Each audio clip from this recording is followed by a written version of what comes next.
Hey guys, thank you for watching the Mount Baloy video, and here we are again wherein I share the experience, give you some recommendations and tips on how to hike this mountain. My name is Neil, and I just would like to say that I'm really grateful for you guys. Napaka-overwhelming ng suporta nyo sa lahat ng aking social media platforms dito sa YouTube, sa Instagram, sa Facebook, and sa TikTok. Maraming salamat. As promised, ito yung part na mag-share ako ng story and struggles in my most difficult climb so far. So, move over Mount Nangtud. This is a DIY climb with my usual climber buddies, and this climb marked our Panay Trilogy Mountains. Well, kinda. Malalaman nyo later in the video. Mount Baloy stands 1,958 meters above sea level. It sits in the border of Iloilo, Aklan, and Antique.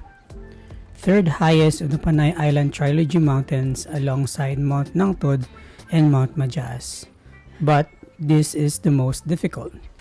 Yes, siya yung pangatlo, pero based sa trail, siya ang pinakamahirap. It has a difficulty of 9/9 with a trail class of 1 to 4. Known trails are San Agustin Trail, Barangay Busog Trail, and Aglunok Trail. Features of the trail are river crossings, dense forest, vine trail, mossy forest. So, this is the experience. Most of us are from Bacolod, so we traveled via Roro midnight.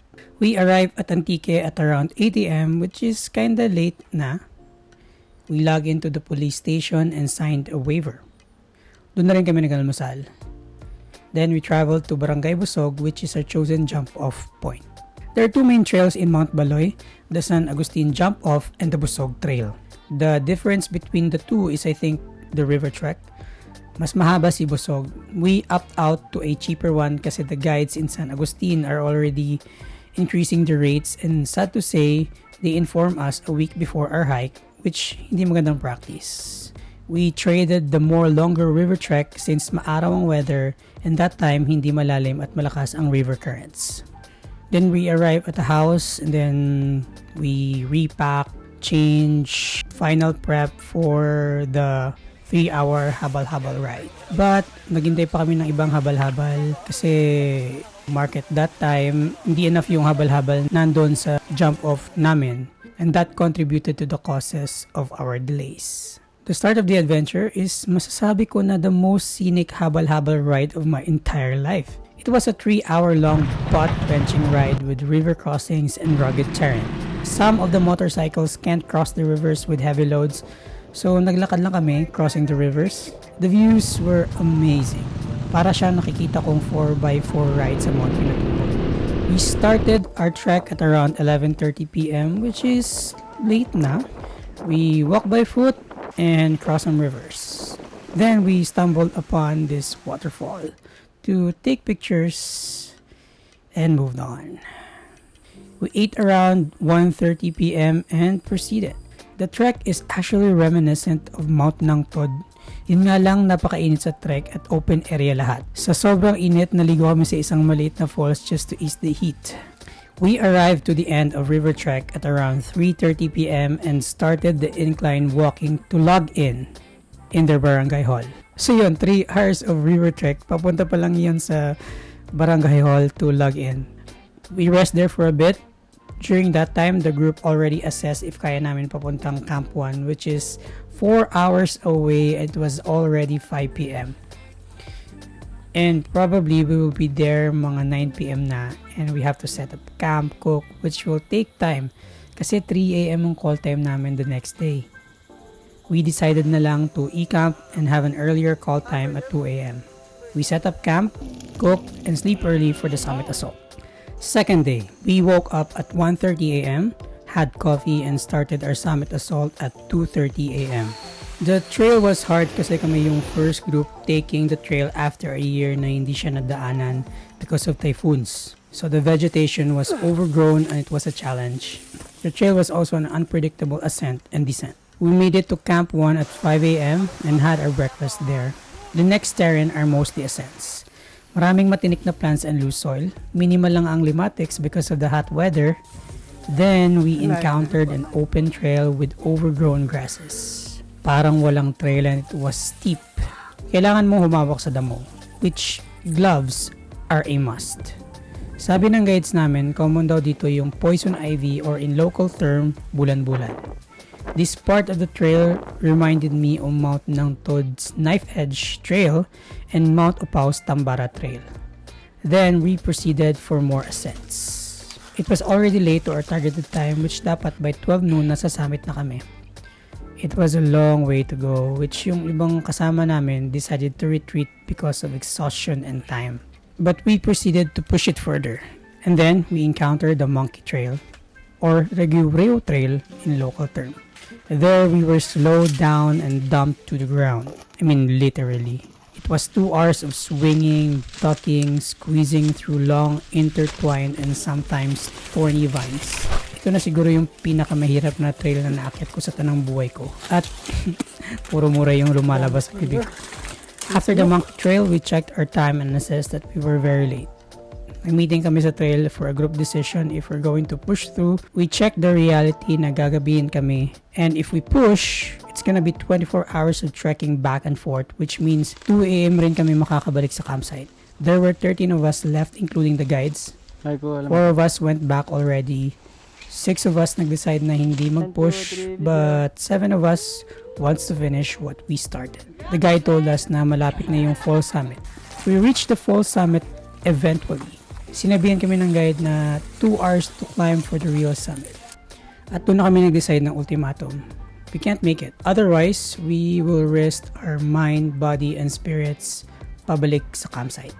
We have to call it a day sa fall summit. It was heartbreaking. Most of us are almost there to complete our Panay Trilogy Mountains with the signs that said summit, and we were very close. This is the map of Glenn with his Sports Watch app. So, yun, makikita mo na very close na lang. Siguro mga 2 kilometers na lang ito. Sayang. But for us, it was a wise decision. We have to get back complete and most importantly, safe. Ang bundok nandyan lang, mababalikan mo lang when you can. But our life is the most important motivation during that time. These moments in the mountains taught us to be wiser and humble. Ito yung gusto ko sa hiking kasi maraming lessons that you can learn while on the trail and ma-apply mo siya in real life. It was hard trailing back and it was later that we knew na hindi kami nakapag-lunch which contributed to the downing of our spirits. It was long and tiring. Para na kaming matutulog sa trail that time. We started night trekking in the morning and ended night trekking again in the evening. We were back at the campsite at 10 p.m. Yun, kumain na lang kami at natulog. Third day was all back trailing. It was the first time na nakita namin yung campsite in a daylight. We just had coffee and break camp. Doon na lang kami kumain ng lunch sa barangay hall at pinagluto kami ni Kapitan. We had a bit of time to rest before heading back to the trailhead. Napakainit pa rin going back so naligo kami ulit sa falls which was amazing. We arrived at almost 4 p.m. and rode back to the jump off. So that was the whole experience. Before we proceed, a word from our sponsors.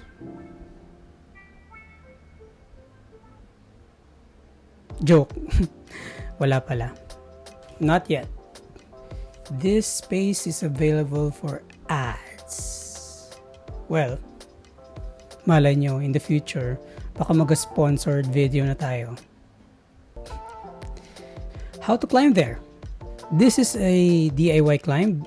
Our team contacted Sir Ben. He is an experienced guide in Mount Baloy and he also guides to Mount Igcoron. He already guided famous vloggers such as Jackson Groves and Kulas of Becoming Filipino. He is the one to contact to for Mount Baloy climb.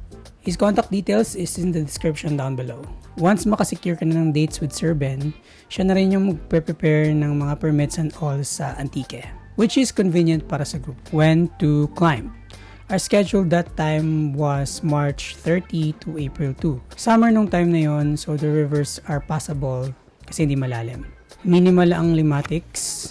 Yung trade-off is since open ang trail na mainit siya i-trek, during rainy season, double the challenge. The rivers can become unpassable and limatics infestation are a guarantee. For me, summertime is really ideal for this climb. But there are also chances of rain sa itaas. Again, preparation is the key. What to wear on this climb? First part ng hike is river trek. You can wear shorts like I did and trekking sandals. For me, nag-hiking shoes na lang ako all throughout for feet protection kasi maraming bato and there are tendencies na matatapilo ka and it's dangerous kapag river crossing. Bring gloves for this climb. Actually, ngayon ko lang na-appreciate yung gloves sa mga climbing journey ko. Helpful talaga siya kapag may steep open trail na maraming damo. Pro tip, bring big plastic bag inside of your backpack.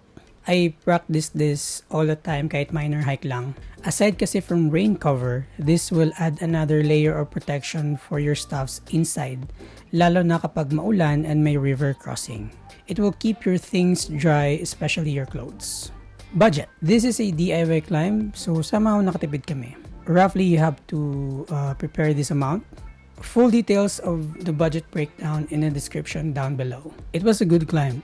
So much lessons we learned as a group. Although hindi kami nakapag-summit, but the experience is worth to tell. Hindi lahat ma-achieve mo the first time you try it. Though you have a lot of experiences, there are times na hindi mag-aalan yung mga bagay-bagay which you end up failing. But sabi nga nila, failure is the greatest teacher. You learn from failures and try again. You apply what you learned and will succeed in the next challenge. And we will try again. This is an unfinished business for us adventurers. And that's it. Special thanks to our group DIY project, especially kina Mifi, JV, Tyrochel for leading and organizing. Thank you Glenn and Biangs for the awesome GoPro footages that I use in this video. I'm actually thinking of adding POV shots in my next videos. It actually adds another layer of storytelling kapag meron kang ganitong shot. Sir Ben for coordinating everything in Antique, our guides in Busog Trail. Also, I would like to thank my partner brands na sumusuport sa content ko. Rivers Drinkware, I have been using their coffee gears that they sent me, especially yung micro coffee dripper and also the ultralight hiker mug. I use their products and I think in almost all my videos. La Casa de Cafe.ph, they sent me coffee beans and drip bags. Actually, I just realized na mas easy pala yung drip bags kapag nag-hike ka. Easy to prepare and it's on the go. Kim Store for sending me travel essentials, especially yung power bank. It's very essential kapag na-hike ka. And the Bluetooth speaker na nagamit rin namin sa campsite for music. Support me by supporting my sponsors. All of the links of their products are in the description down below. And of course guys, all of you na sumusuporta sa channel na to, old and new, maraming salamat. Asahan nyo na marami pa tayong adventures and videos in the future. So don't forget to like, share, and of course subscribe. And I will see you on the next video. Bye! Travel hack. When in Roro, bring this one. Buto na ng witness? Anong kaso nyo?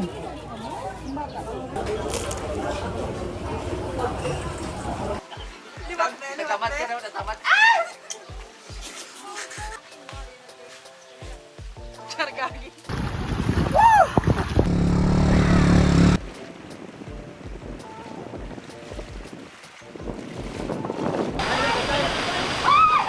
Party! Chug, na.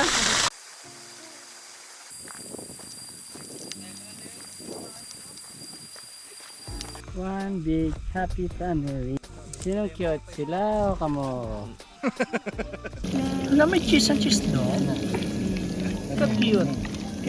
Billie Jeans! Abala! Naka-white ka nga gloves eh. Billie Jeans.